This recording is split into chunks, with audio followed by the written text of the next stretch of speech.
Forget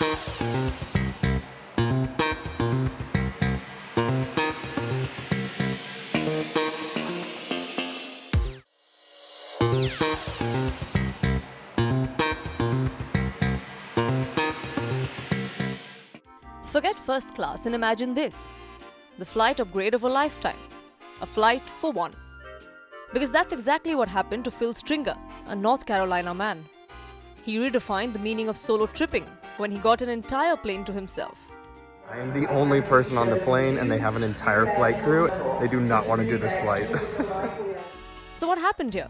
Did he buy every single ticket on the plane? Not so much. So I had a direct flight to Charlotte, and it was supposed to leave at 6:20 in the morning on Sunday morning.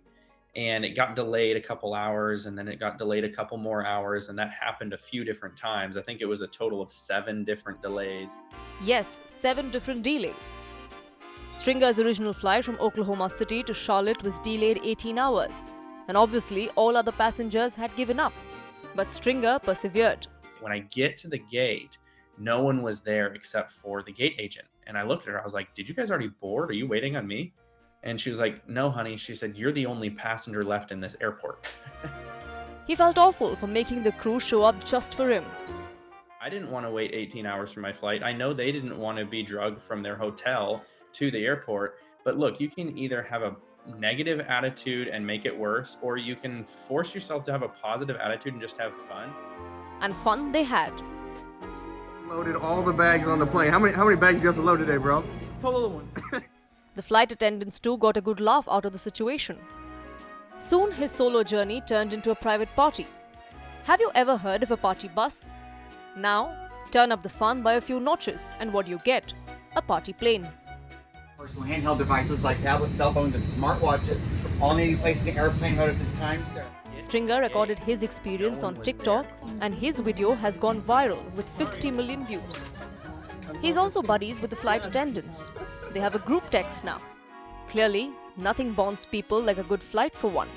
After all, who knew that the real fruit of patience can even be a party plane?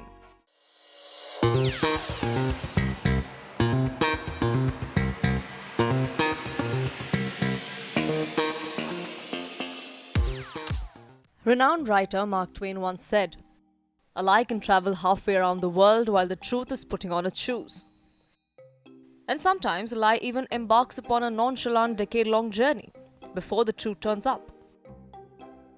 This may sound poetic, but when this happens in the field of science, we should be concerned. What are we talking about? To put it simply, an ironic twist. A Harvard professor who studies honesty has been accused of falsifying data. Francesca Gino allegedly fabricated data, chalked up phony results tied to studies, one of which, by the way, focused on honest behavior. Gino was a renowned professor at a prestigious Ivy League, a rising star, if you will, in the field of behavior science. But now she has been placed on leave, accused of lying on her research. Seems like the stars are not aligned in her favor. And all of this began with a blog named Data Colada.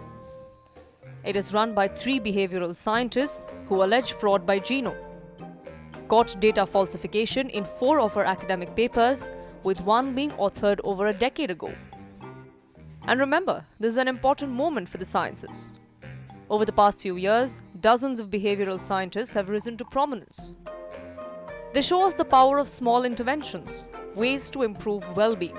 They say things like, automatically enrolling people in organ donor programs will increase rates of donation, or moving healthy foods closer to front or buffer will cause healthier eating. But over time, many of these findings have attracted skepticism, because sometimes the effects are smaller than what was claimed by these studies, which somehow feels digestible. But allegations against Gino make for one of the most serious blows against this field. Now, investigation is underway, and hopefully, soon the truth will be out. After all, one can't research honesty in the streets and falsify data in the sheets.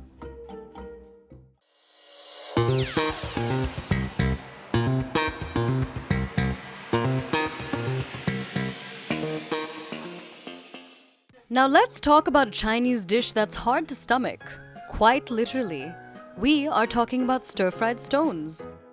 They have become China's latest street food fad, and in doing so have gone viral on social media across the world.